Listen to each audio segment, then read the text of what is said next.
Hi there. Thank you very much for playing The Beginner's Guide. My name is Davey Reedon. I wrote The Stanley Parable, and while that game tells a pretty absurd story, today I'm going to tell you about a series of events that happened between 2008 and 2011. We're going to look at the games made by a friend of mine named Coda. Now, these games mean a lot to me. I met Coda in early 2009 at a time when I was really struggling with some personal stuff, and his work pointed me in a very powerful direction. I found it to be a good reference point for the kinds of creative works that I wanted to make. So just to start you off, this is, I think, the first game he ever made. It's a level for Counter-Strike. You can walk around here, by the way. And mostly it's just Coda learning the basics of building a 3D environment.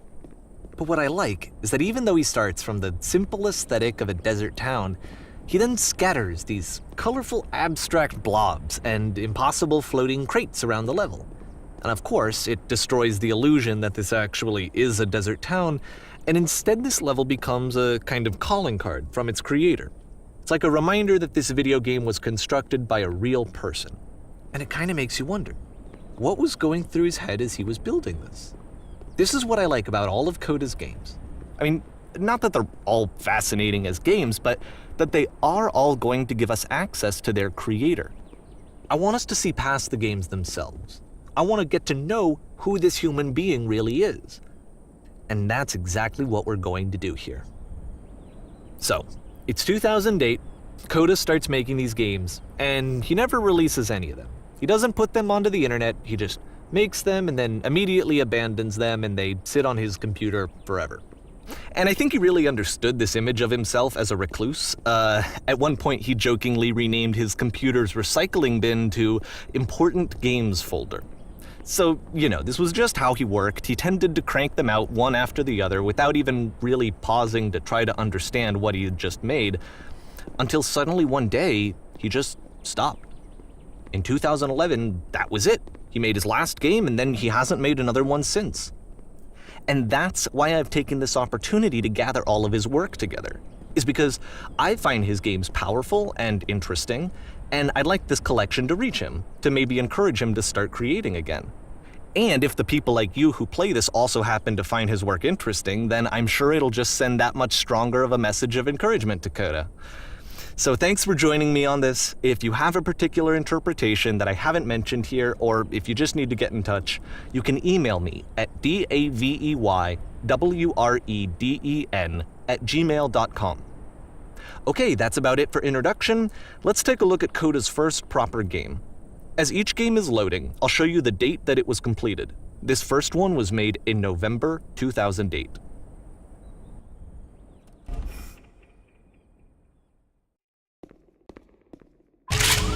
Warning. Whisper machine active. Shift destruction imminent. This game is called Escape from Whisper, and it's one of the more generic games you'll see from Coda.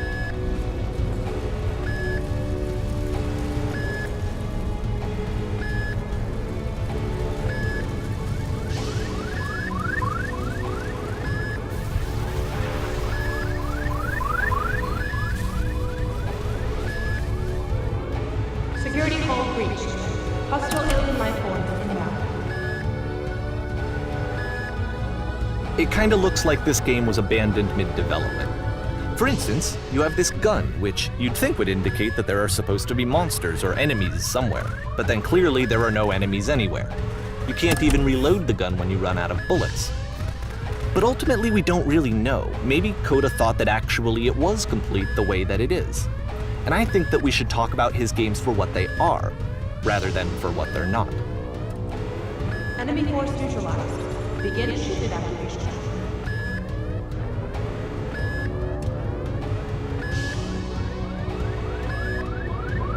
I love how you can see the bottom of the universe from this room.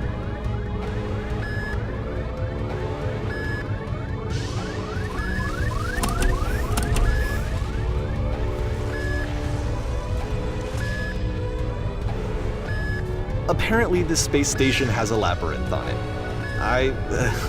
Sure, I don't know. There's really no reason for it that I've ever been able to discern, so in the interest of time, I'm just gonna skip you on past it. Okay, this is the part that's interesting. The game has this narrative about the whisper machine and how it has to be turned off, and then you get to the engine room.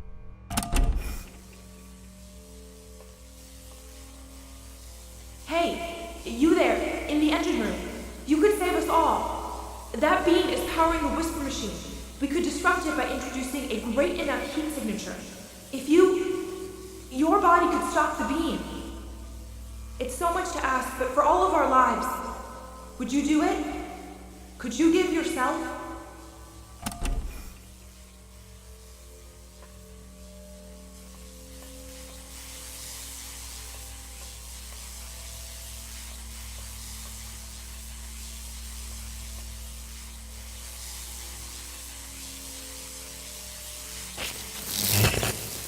Let me pause here for a second. What you just experienced, stepping into the beam and then dying, is probably what Coda had initially intended when he was developing this level. But when he first compiles and plays it, something goes wrong. There's a bug somewhere. And this is what happens instead.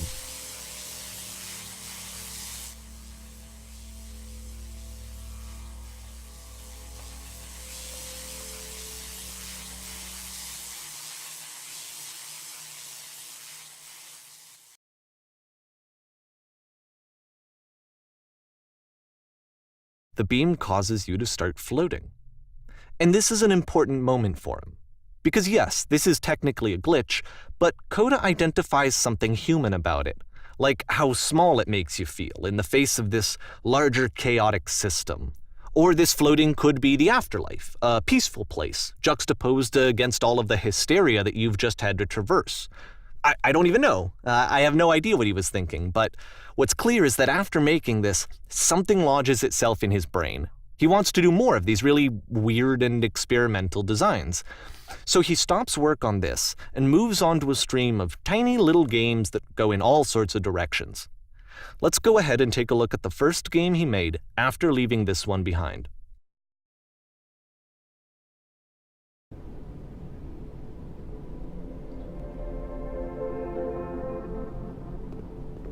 Yep, in this game you can only walk backwards.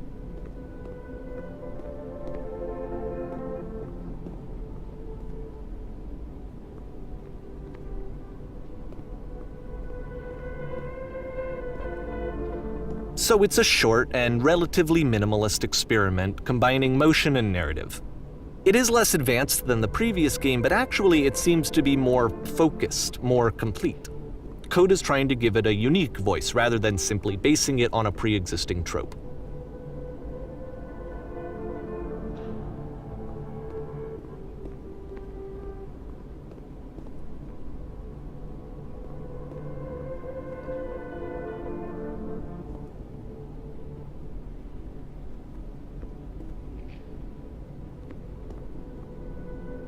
It's a short little thought, it says what it wants to say, and then it ends.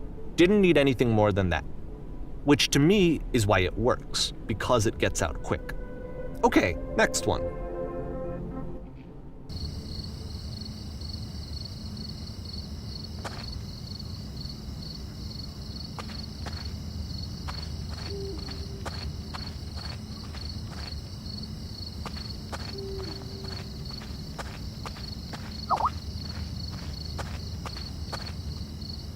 And that's it. Okay, the meaning of this game won't be clear just yet. Please be patient with me for a few more games, and I promise you'll see what makes it interesting. Oftentimes, Coda would put bizarre titles like this one at the start of his games. I wish I'd known him at the time that he was making these early games. He would really only talk to me about his work as he was making it. Once he stopped work on a game, that was it. It was dead to him. And I don't agree with that at all, but what are you gonna do?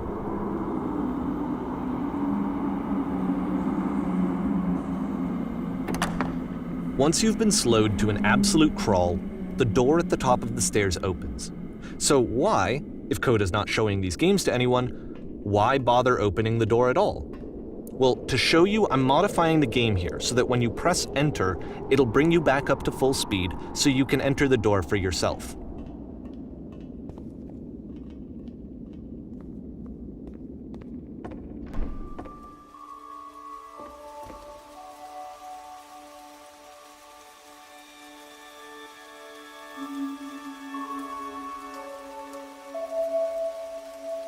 a room that's warm and nice and filled with little ideas for games.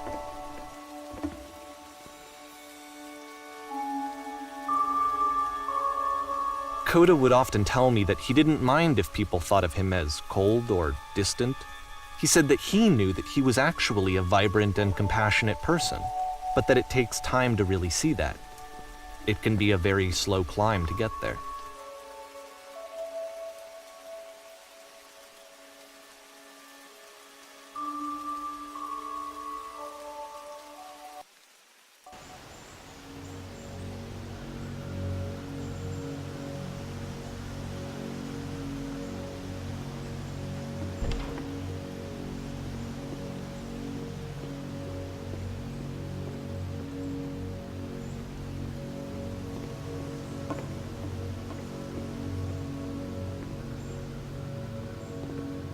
Well, this is new for Coda. It's an actual puzzle. Go ahead and see if you can solve it.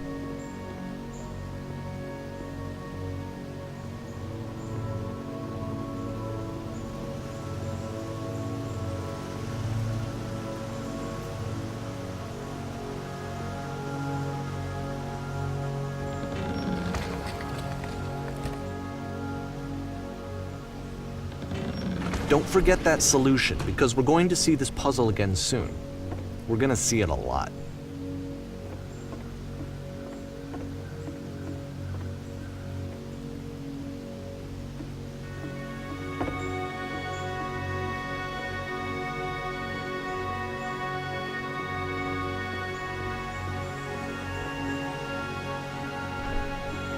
So that seems to be it, right? You walk down a corridor, you solve a puzzle, you get to the end. Simple enough. All right, now I'm going to modify the game again so that when you press enter, it'll remove all of the walls from this room.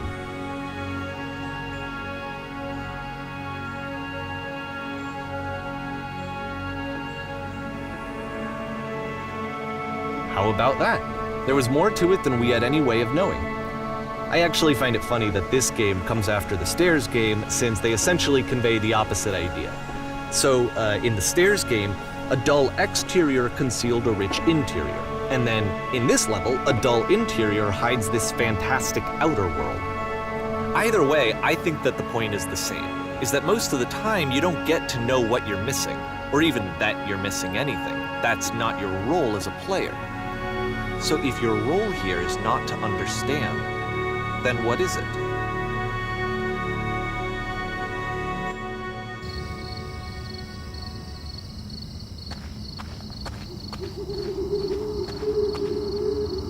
Aha!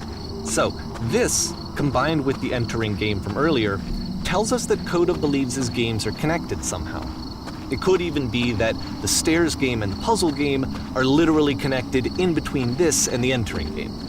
There's a bigger picture that all of his games are meant to play a role in, some larger meaning that we won't be able to grasp until we've seen all of them. And once we have, we can step back and start to understand what exactly that bigger picture is.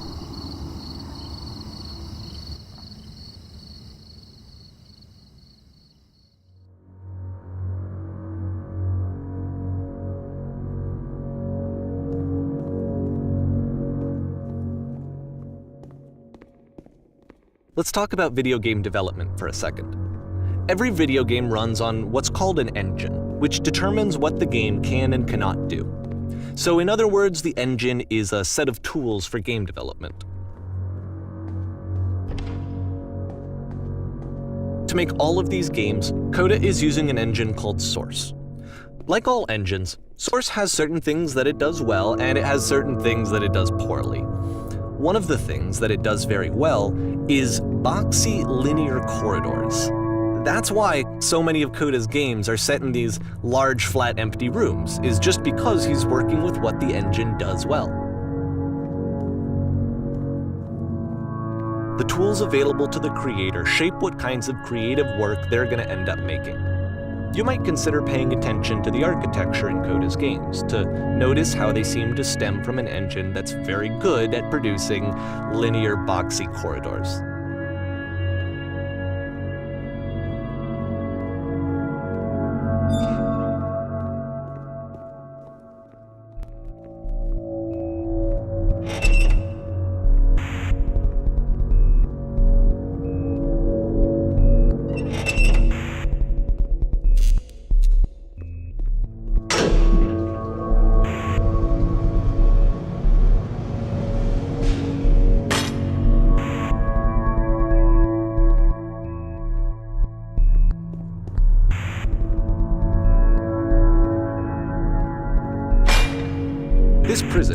Funny enough, in Coda's original design, the door stayed shut for a full hour before letting you go.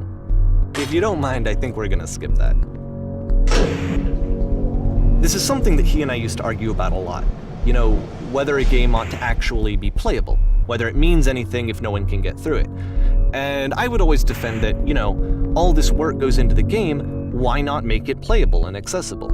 And so we just got into heated arguments over it, and there was one time that after one of these conversations, he went home, and a day or two later, he sent me a zip file entitled Playable Games that was full of hundreds of individual games, each of which was just an empty box that you walked around in and nothing else. Believe me, I played every single one of those just to find out if there was like a gag hidden somewhere. There wasn't.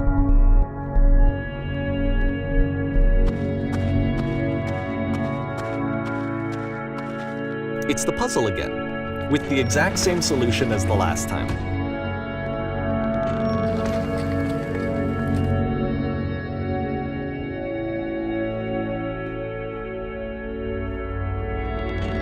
There's still no clear indication of what makes this puzzle so special that Coda is going to return to it over and over. But I promise I'll share with you my interpretation very shortly.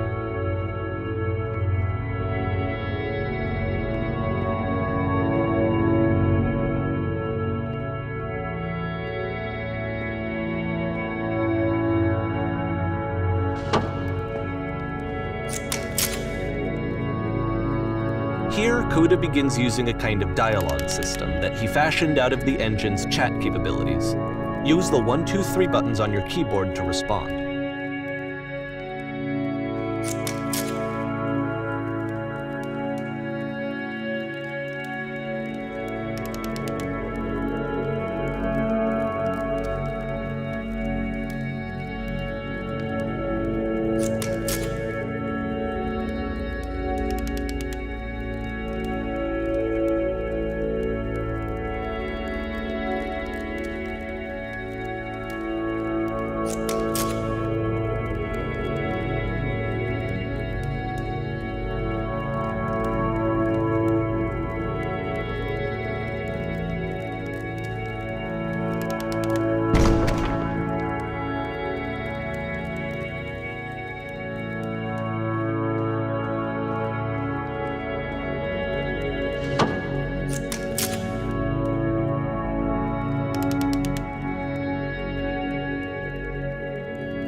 And so we make one last descent down to the final floor of the level.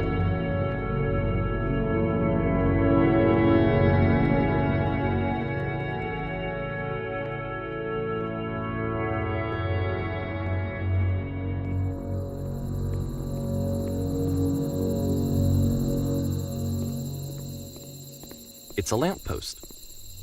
Okay, I can't tell you quite why, but for some reason Coda fixates on this lamppost.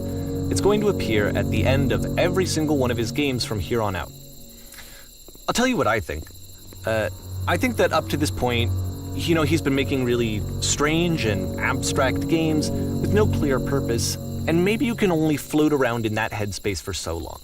Because now he wants something to hold on to. He wants a reference point. He wants the work to be leading to something. He wants a destination, which is what this lamppost is. It's a destination. We're going to see it in the work as well. His games are just going to become a lot more cohesive, a lot more fully developed, with more of a clear idea behind them. And as we go, that idea will get clearer and clearer and clearer.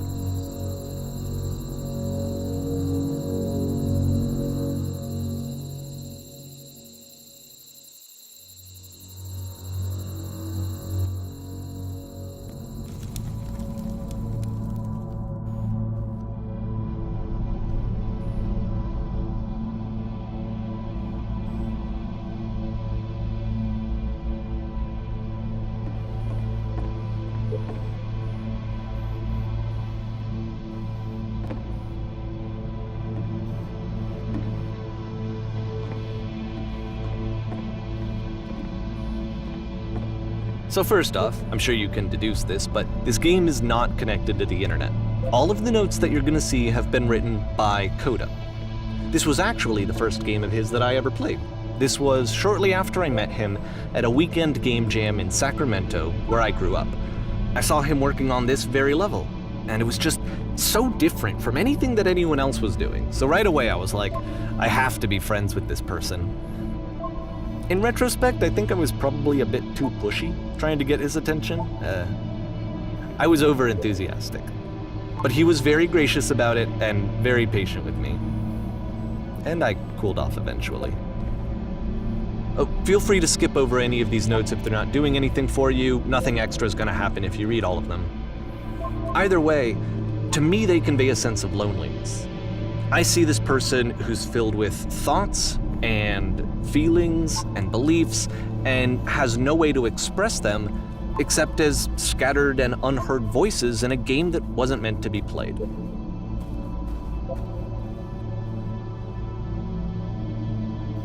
But it's ironic, isn't it, that in playing this game and seeing how alone Coda often felt, that we get to know him better and actually kind of connect with him. And I have to be honest with you, this idea is really seductive to me. That I could just play someone's game and see the voices in their head and get to know them better and have to do less of the messy in-person socializing. I could just get to know you through your work. I think this is why I always liked Coda's games so much, is because it felt like they let me have that connection. I felt as though he was inviting me personally into his world. And then I feel less lonely too.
At the end of this level, we're going to see the puzzle again.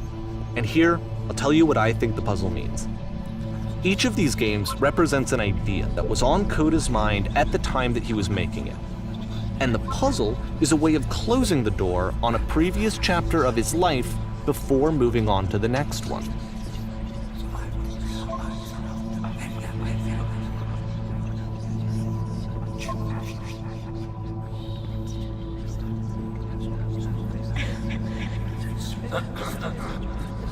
In each of his games, after exploring a theme that, he might find difficult, Coda can then place this puzzle that he knows has a reliable solution, he understands exactly how it works, and so it gives him a simple mechanism for moving on.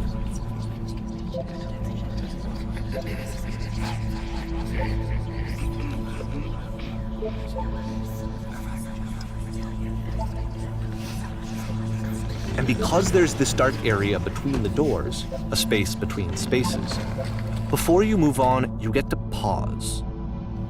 Just for a moment, a few seconds to reflect on and let go of the events that led you here, to step back and connect the pieces together, to grasp at that elusive bigger picture.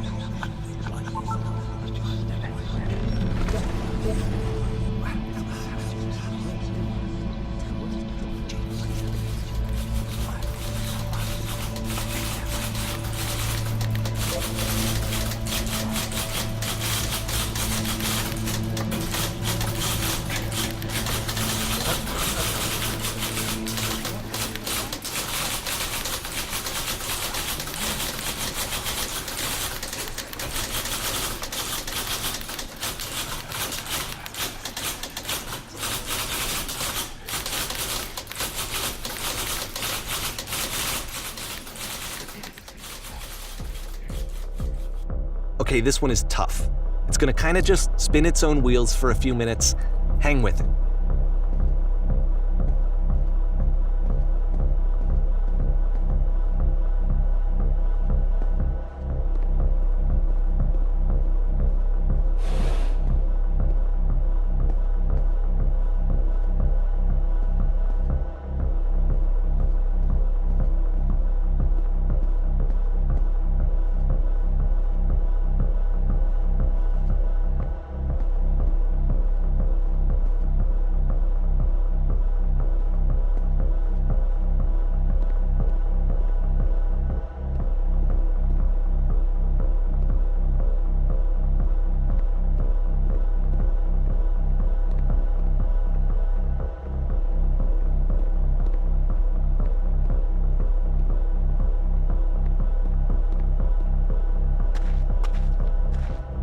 See, like, this is it, the whole game. And there's nothing that's particularly interesting about it. You just walk to the end of a hallway. Except, for some reason, Coda gets really fixated on this prison that has all of this modern furniture. And I don't know why, but he decides he needs to revisit this prison. He's gonna start over, use the same assets, turn it into something else. Okay, cool. Here's version 2.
There's a bit more to this one, but still it's not really communicating anything. It's kind of just weird for weirdness' sake.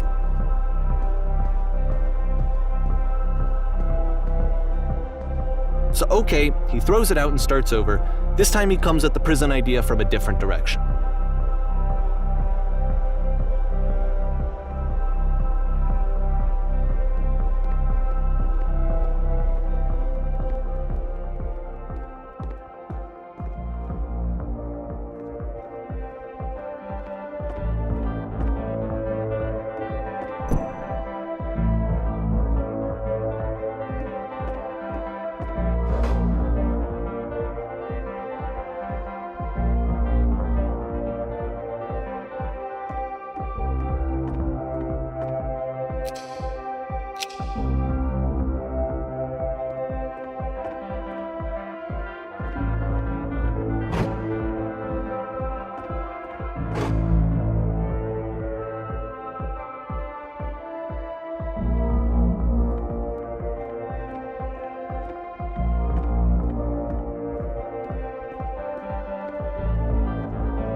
And of course, now the table is gone and you can't begin the chain of events to escape.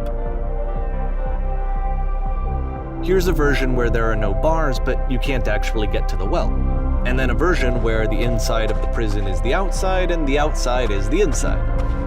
Let me just blink you real quick through a few more of these. I mean, he really unloaded on this prison idea. There's nearly a dozen of them. Personally, I think it's awful to watch this, to see a person basically unraveling through their work.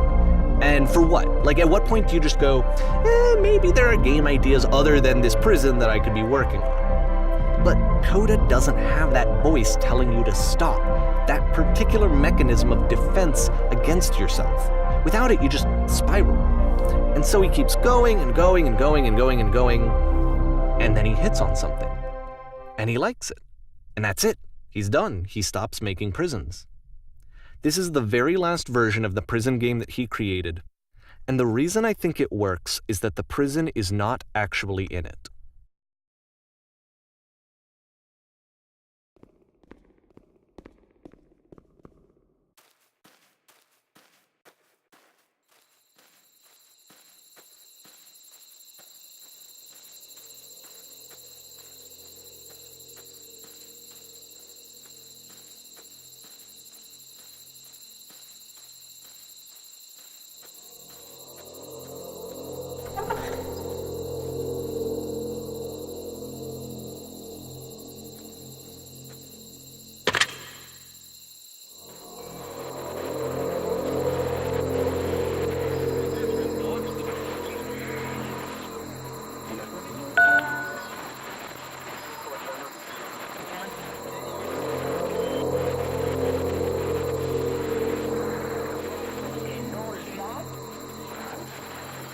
It's a conversation.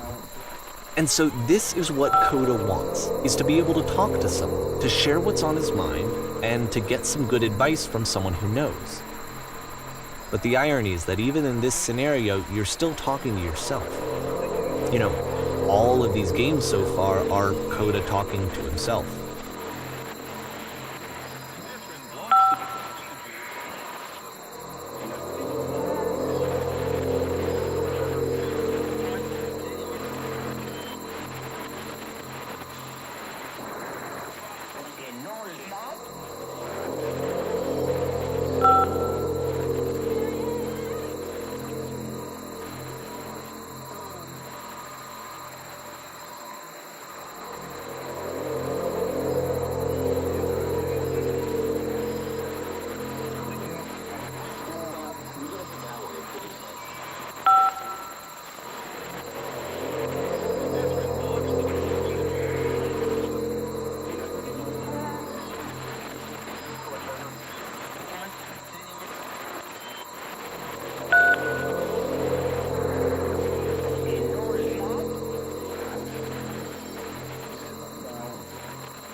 I can see why he considers this a fitting conclusion to the prison games.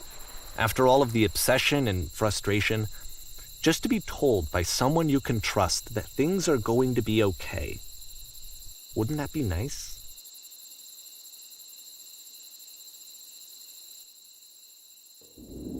So what would it look like if Coda wanted to make a game about talking to someone other than himself?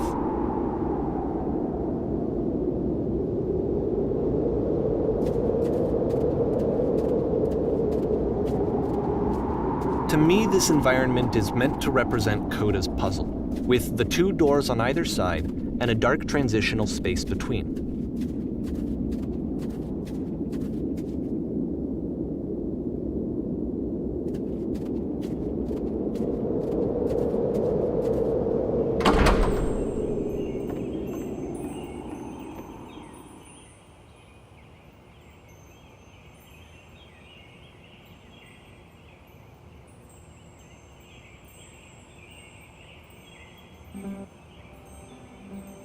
You'll notice that the quality of the art is a step up from previous games, including this new and improved chat system, which he started using from this point on. From here on out, he begins putting much more effort into the visual polish of his work, and this particular game took 2 months to create as a result.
After the intense set of prison games, this house cleaning level almost feels like cleansing. It's the moment after a particularly difficult or traumatic experience where you just need to let it sit and digest inside of you, and eventually cohere into something meaningful.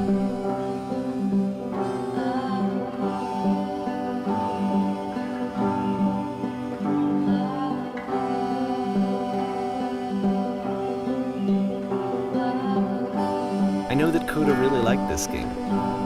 Of all of his work, actually, this was the only one that he called me up to ask me to come over and look at it.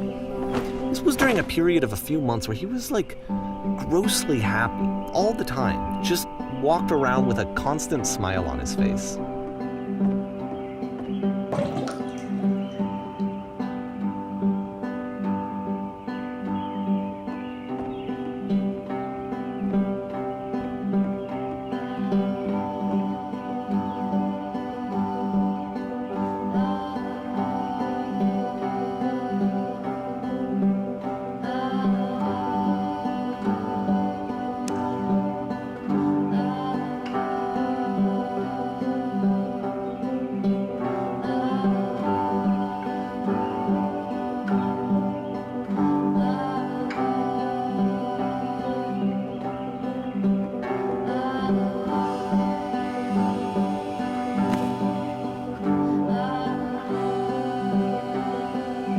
I'm glad he made this. I'm glad he found some peace.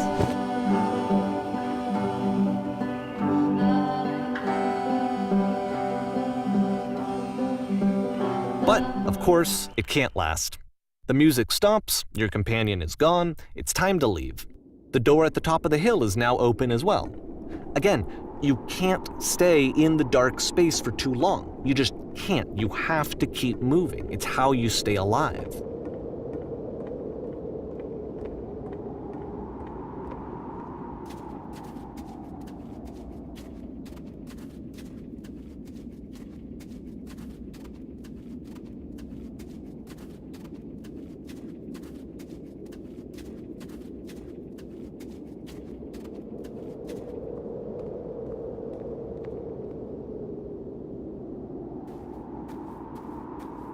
Which is the whole point of the puzzle doors, right? That sooner or later you have to pick up and move. I really thought that was the point of it.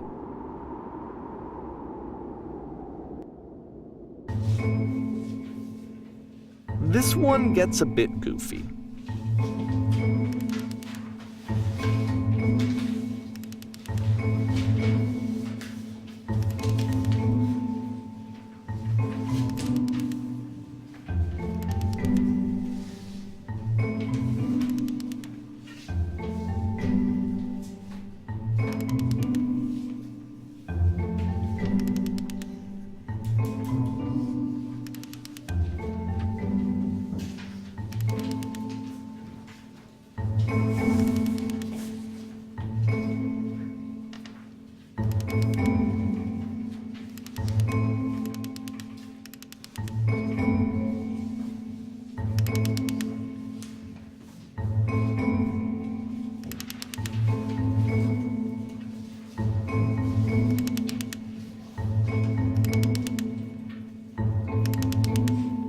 About halfway through the game, the perspective shifts.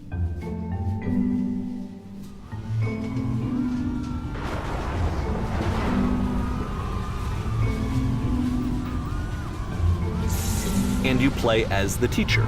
And suddenly, you discover that your teacher is just as bigoted and afraid as you are. Oh, and also you can move around the classroom now.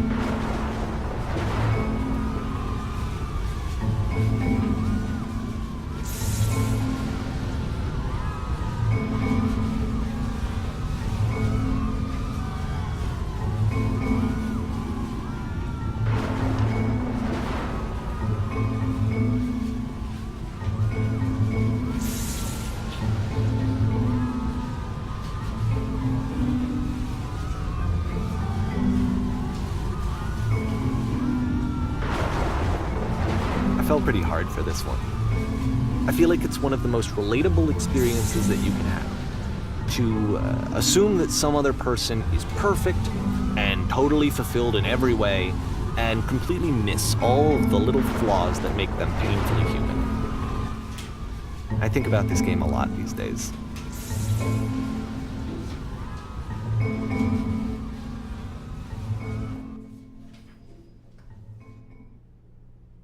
This one took a lot longer than all the others for Coda to make. It was 4 months between this and the last one. That's twice as long as it took him to make any other game before this, and it's not like it's particularly complex, so I remember I found that a little strange at the time.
The game ends with this eerie premonition of what's going to happen next in Coda's life. The solution to social anxiety, to fears of having to perform and having to chase success, the answer for Coda is to withdraw, to hide himself away. Which is what leads to scenarios like the stairs that slowed you down several games ago, where it just becomes harder and harder to access Coda's inner landscape because he keeps retreating. He just keeps backing away from possible connections to anyone other than himself. And to be honest, I didn't consider it very healthy when I first played this game.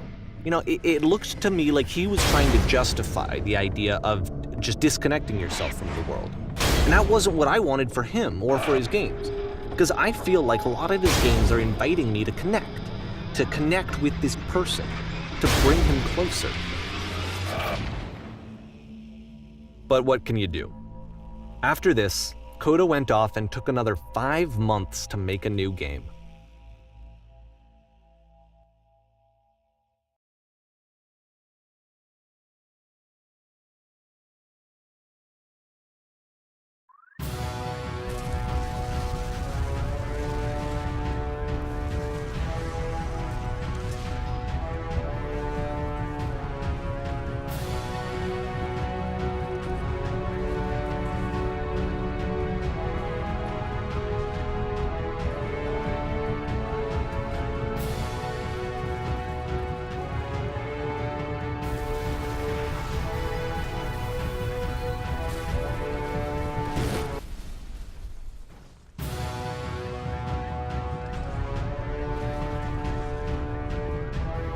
You should probably open your eyes if you haven't already. It's pretty much impossible to solve otherwise. And there is a solution, by the way.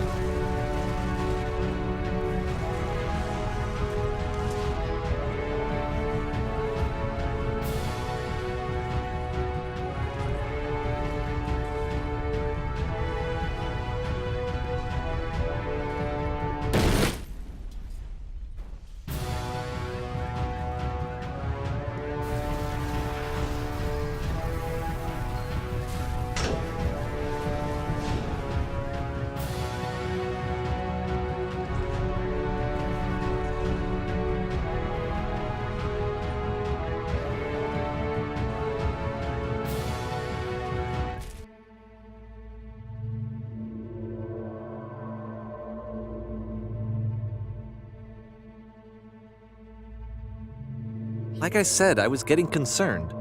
First off, he's never been this explicit in his work about exactly what he's thinking. So where's that coming from? But then even weirder, his work has potentially stopped being an outlet for him. Not like he's having trouble iterating on ideas, but he literally just can't think of new ideas anymore. And in person, he was being a lot more distant than usual. Like, you know how sometimes a person will just deflect anything that you say in order to keep themselves disconnected all the time? It was that kind of thing. Here was the point in my relationship with Coda where I really started to wonder if he needed my help in some way. His games are going to get more desperate from here on out. After this game, it's almost 6 months before he finishes something new.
If the last game featured Coda talking explicitly about his creative frustrations, this one turns it up to 11.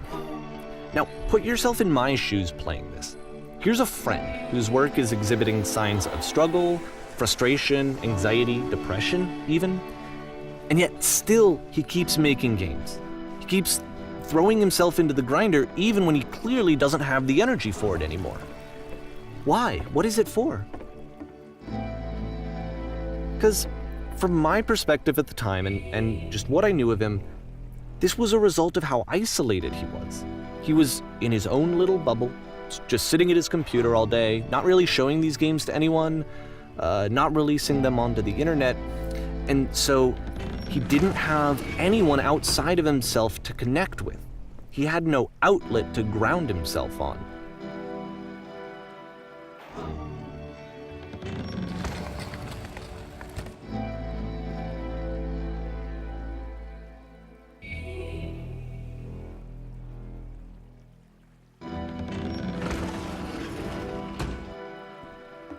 You can't talk yourself out of loneliness.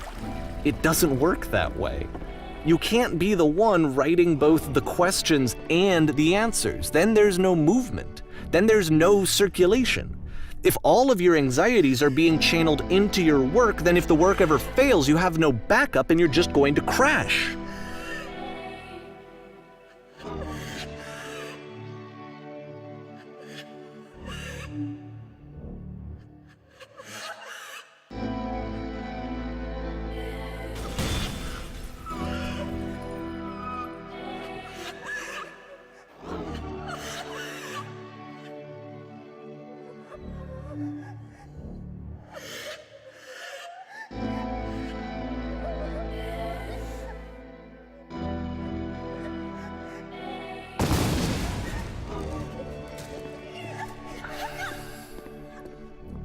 seeing this game at the time that he made it, it looked really unhealthy to me. I was watching him do this to himself, and I hated it. I hated seeing him so trapped. It's like, video games are not worth this amount of suffering. This is someone I really cared about, and I used to get so much joy out of seeing him create.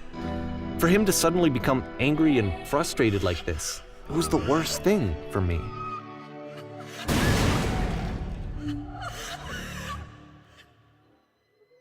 I don't know. This is what I felt at the time. I don't know how else to explain it. I wanted it to stop more than anything.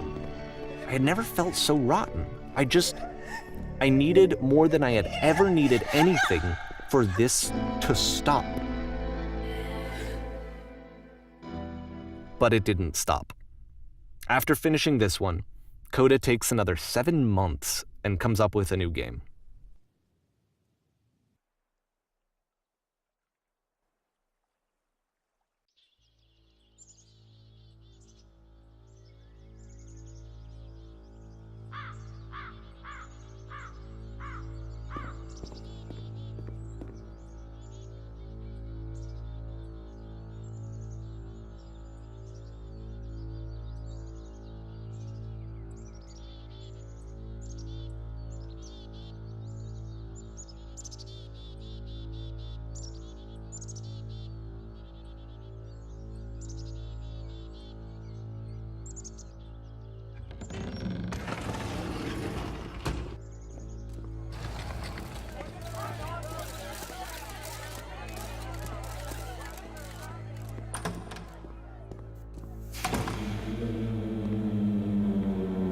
And of course, it's the machine.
So now the work is becoming self-destructive.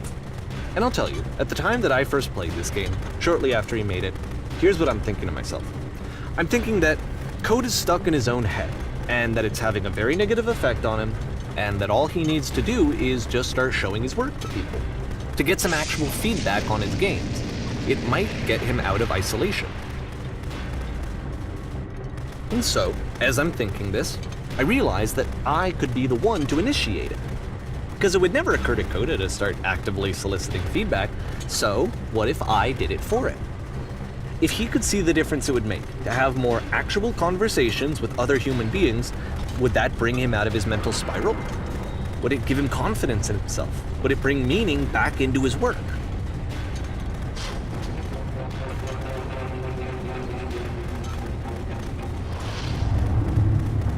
So I started showing Coda's work to people. I took this one, and the islands which you just played, the theater, the notes, the house cleaning game, and some of the prison escape games. I brought them to people that I knew and trusted. I asked their opinions. And the great part is that they really loved his games. You know, the point of it all was just to give him some external reference point, but they genuinely loved his work.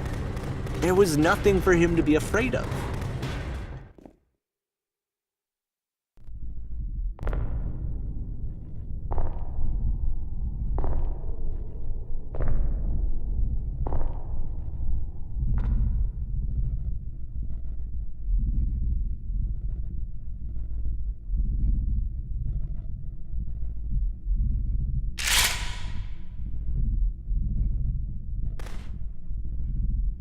Can you see why I felt like this was the right thing to do?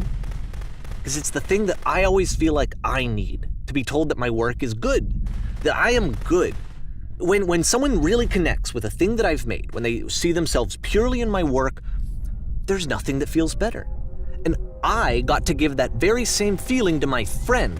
I did something, I really felt like I'd done something good, like I was a good person. I felt like there was a friend who was in trouble and was unhappy and maybe didn't like themselves, and I could fix it. If I could give him this gift, maybe I could fix the problem. When they told me how much they enjoyed his games, it was the best feeling. It was the absolute best feeling. It made me feel so happy, so beautifully, beautifully happy.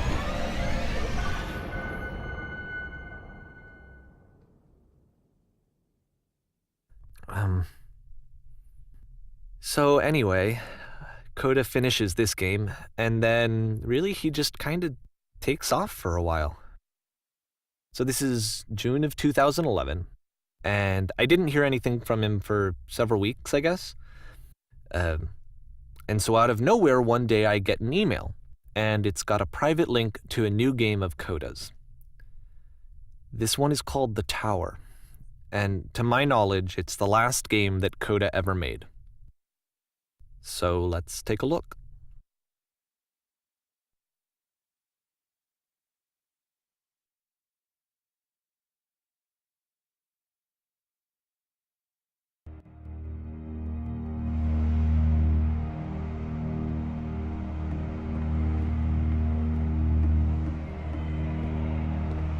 And this is where I have trouble saying anything meaningful about Coda's work. Because more than anything else, the tower just feels distant. It feels like it's trying to distance itself from the world. It's a very cold game.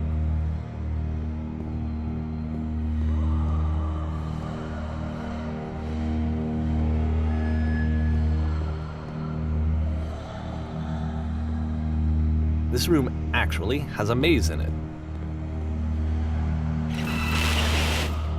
Except that all the walls of the maze are invisible.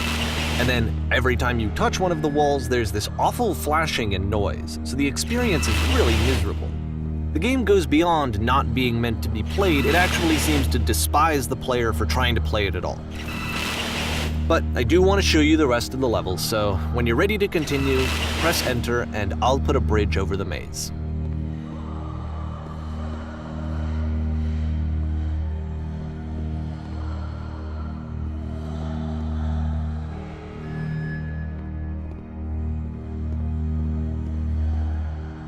And to be fair, it's not like this is the first game that's needed some modification to be playable. Like the house cleaning game. You know, that one used to actually loop the cleaning chores and you just cleaned a house forever. I had to cut it off so that you could exit the house and the game would actually end. But that game had an idea that it was actually trying to communicate. What's the deeper idea behind the invisible maze? The only way past this challenge is to randomly guess the 6-digit code. Like the invisible maze, it's frustrating to me, because it's the opposite of everything else that Coda has made. It doesn't encourage thought or engagement. It doesn't ask anything of me except a lot of my time. If I could have reached him during this time, then maybe I could have asked him, but I couldn't. I still don't really understand why this is here. I'll put the code on the ground for you here, though, so that we can move on.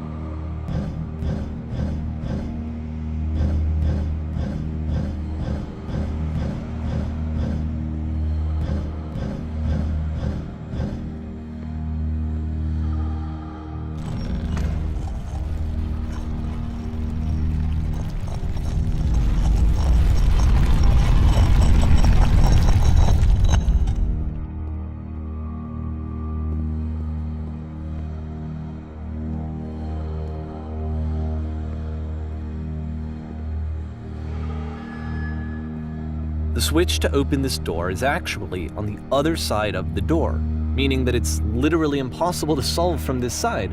So even if you somehow brute forced your way through the first two challenges and you got to this point, there's actually just no way to progress. And it's scary for me, the idea of Coda cutting himself off entirely, just saying, that's it, that's the end of the conversation, not giving me any way to fix the problem. I feel like a failure, I guess, when I can't fix the problem. But I can open this door for you, so let me do that. Was I a failure for not understanding this game? I don't know why I would be. It's not like everything needs to have a solution, but I feel it somehow. I feel like I failed, and I don't understand why. I remember, it's June of 2011. I'm playing this for the very first time, and as I'm playing, I'm thinking to myself, I don't know this person. I have no idea who this person is. It wasn't the guy I knew, it wasn't my friend. I had come to so many conclusions from looking at all of his work up to this point, and then suddenly none of them... I had been trying to, though, that was the thing. For years I was trying to get to know him, to understand who he actually was and what he stood for. I asked him so many times to please just tell me what his games mean to him. I asked him please to tell me what the 3 dots mean. And he wouldn't.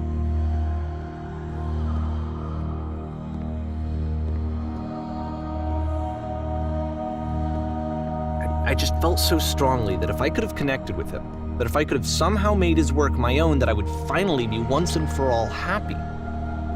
It was that I needed to see myself in someone else. I needed to be someone other than me. But he stopped and left, and it felt somehow like I had failed.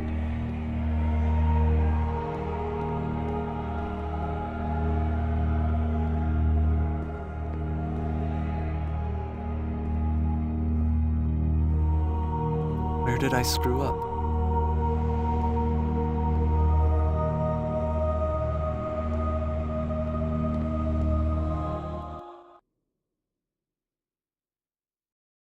I'm the reason that you stopped making games, aren't I? It's because of what I did. I poisoned it for you.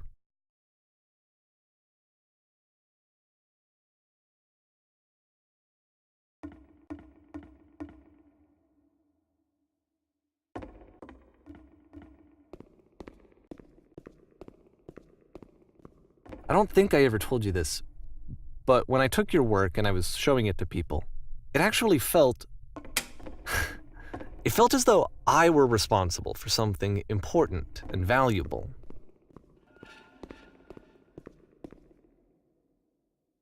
And the people who played them, they treated me like I was important. They really listened and cared about what I had to say. Even though I was showing your work, I felt good about myself. Finally. For a moment, while I had that, I liked myself.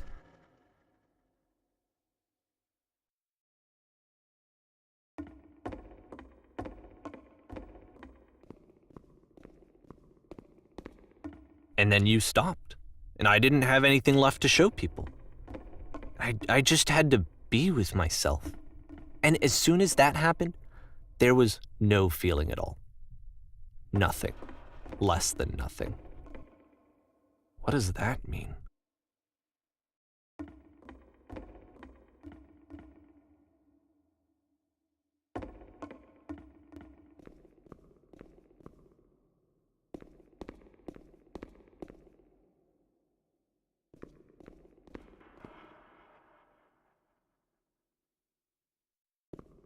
I'm afraid that I did something really stupid because I don't like myself.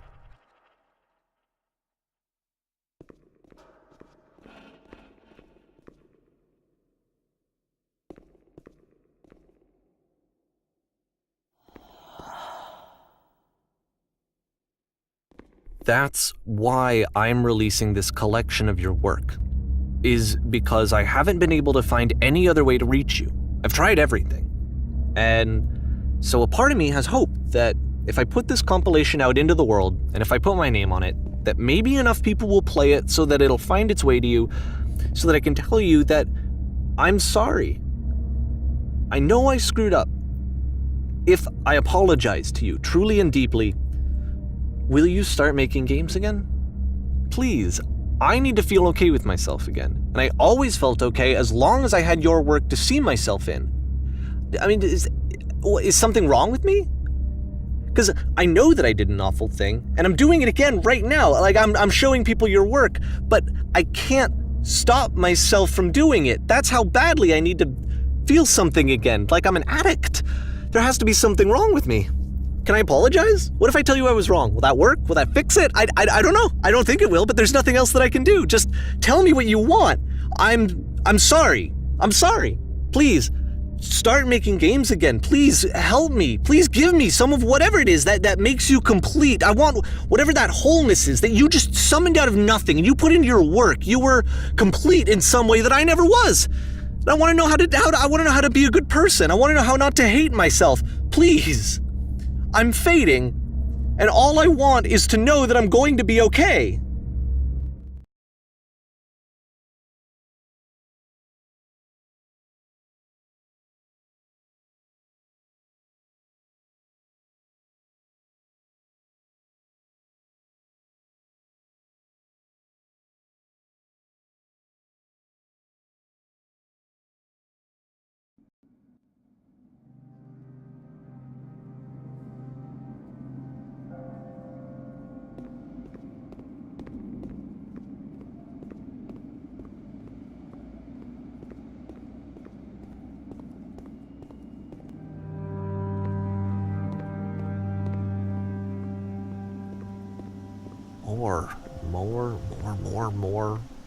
More love, more praise, more people telling me that I'm good.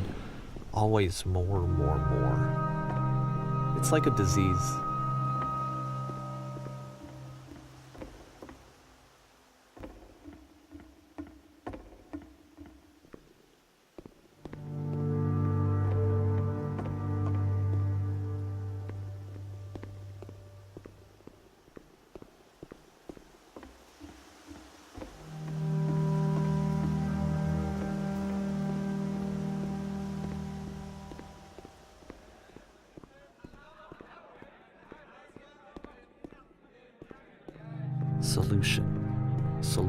Solution.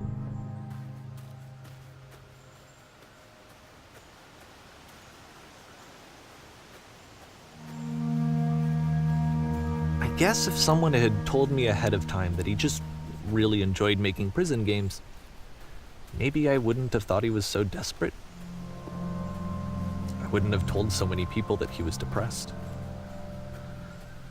Maybe he just likes making prisons.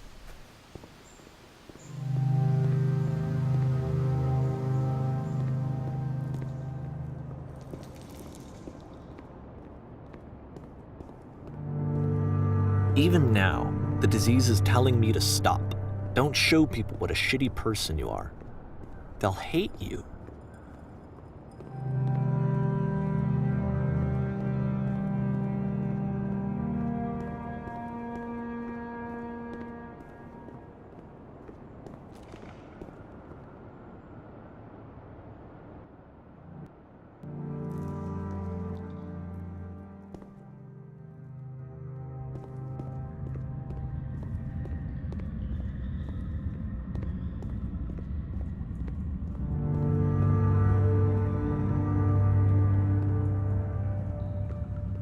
if I knew that my life depended on finding something to be driven by other than validation, what would that even be? It's strange, but the thought of not being driven by external validation is unthinkable. Like, I actually cannot conceive of what that would be like.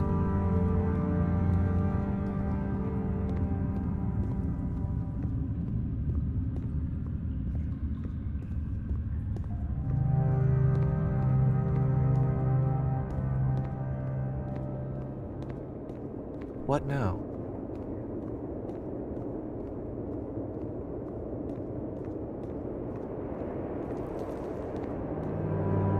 I think I need to go.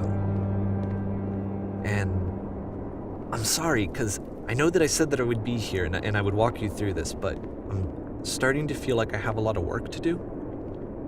I have a lot that I need to make up for. And so I'm just gonna...